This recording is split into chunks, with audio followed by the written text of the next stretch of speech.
Are you thinking about moving to Fort Lauderdale? Well, if so, let's talk about what it really costs to live here in 2025. Talking about housing, groceries, transportation, utilities, and more.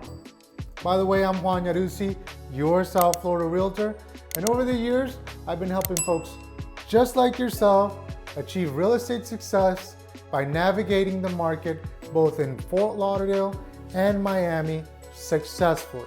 And in this video, I thought I'd pull back the curtain and break down what it actually costs to live here in the Sunshine State so you can stop guessing and wondering how much it would cost and actually make an informed decision if you are looking to make a move. By the way, if by the end of this you still need more information, if you have any other questions, feel free to reach out to me personally. My information is in the description below. Housing costs.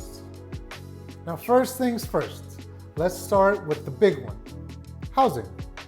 Now, Fort Lauderdale is still more affordable than both Miami and Palm Beach, but it is getting more and more expensive. Now, when you're thinking of buying a home here, the median sales price is around $513,000 versus Miami, which is $525,000, and Palm Beach, which is $546,000. Thinking of waterfront homes, you're easily above the $1.5 million mark. And condos, you're starting in the $350,000 range, but higher end units are probably in the $800,000 range. Renting. According to apartments.com, the average rental in Fort Lauderdale is around $2,200, which is 43.4% higher than the national average. Though if you are looking for luxury or high-end condos, you're likely gonna be in that $3,000 to $4,000 range. If you're in the downtown area, if you're looking in the beach, it's probably gonna be much higher than that. The good news is that there are a lot of newer buildings, particularly apartment or rental buildings in the downtown and Flagler Village area. And these buildings are, either 5, 10 to 15 years old. So there are options out there. Property taxes. Now, obviously, when you're looking to buy, property taxes is a big concern. Now, everything is based on your purchase price, and it's going to be between 1.8 and 2% of your purchase price. So on a $500,000 home, you're looking at $10,000 a year for taxes. Now, it can be lower than that, but it's safer to budget for a high of 2% and have a good surprise when you get the bill than budgeting below that and get a bad surprise when you get your tax bill. Homeowners insurance.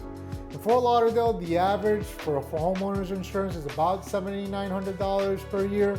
According to Bankrate, Florida has the highest rate in the US. Miami is actually still higher than that. As reported by Clover, the average lands around $15,500, with policies ranging between $8,600 and $22,000, depending on the location, condition of the home, and many other factors. When you compare that to the national average, which is around $2,200, it's quite a big spread. Now, the average for Florida is actually $5,550 annually, which is lower than the numbers we're hearing here in South Florida, which is why we get such a bad rep when it comes to insurance costs now.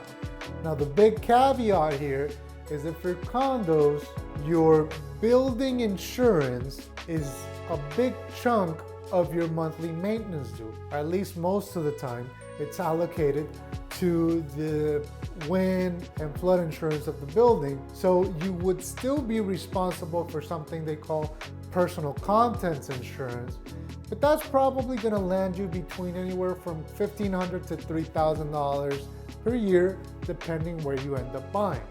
Car insurance. Now, regarding car insurance, it's not much better.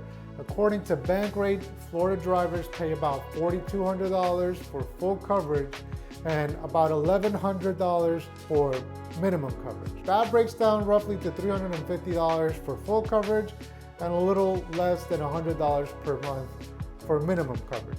So for full coverage, you're paying about 55% more than the national average, and for minimum coverage, about 48% more than the national average. Now, Florida's insurance market is tough right now. If you're moving here, expect higher costs, everyday expenses. Now, according to apartments.com, the average cost of groceries in Fort Lauderdale is about 6.2% higher than the national average. As an example, steak, ground beef, milk are all about the same. But when it comes to things like margarine, chunky like tuna, bread, sweet peas, and frozen corn, those costs are higher.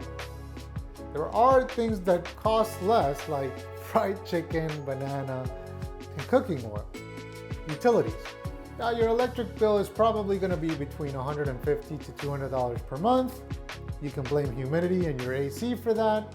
But of course, if you're in a larger home, this can change and it'll be a higher price. Water, sewer, and trash are about $130 a month. Same thing applies.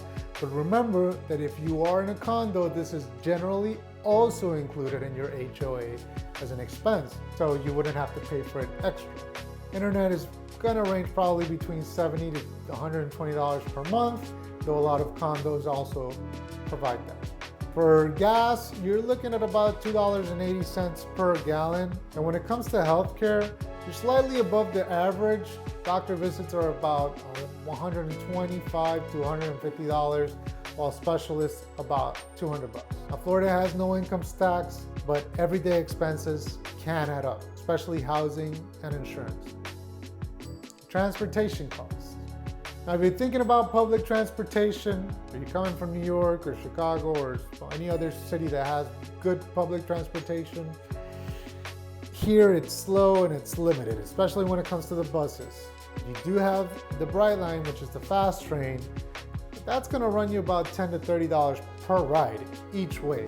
And I have heard that Lyft and Uber is more expensive than other cities like New York, for example. Bottom line, if you live in Fort Lauderdale, you're probably gonna need a car. Total cost breakdown. How much do you need? So how much do you really need to comfortably live here? Well, it might sound crazy, but if you're by yourself, solo, $4,500 a month. Mid-range, if you're a family or a couple, you're probably between the $7,000 to $10,000 a month. And if you're looking for luxury lifestyle, $12,000 and above. Now, how does this compare to where you live now? Does it fit your budget? Now, if you've stuck around all the way here, I'd venture to guess that you are interested in moving to Fort Lauderdale or perhaps Miami. If so, like I said, I help people relocate here constantly. Now, if you're looking to make a move, let's talk. My info is in the description below. Happy to answer any questions and give you some food for thought. And once again, I'm Juan Yarusi with Compass, your South Florida realtor. Thank you for taking the time to watch this video. Feel free to like if you can, and actually share it with someone who you know might be considering moving down here. That would actually really help as well. I greatly appreciate it. And if you happen to be curious about how the market is performing, you might want to check out this video here. And if you want to stay up to date, why don't you go ahead and subscribe? Go ahead and click right there.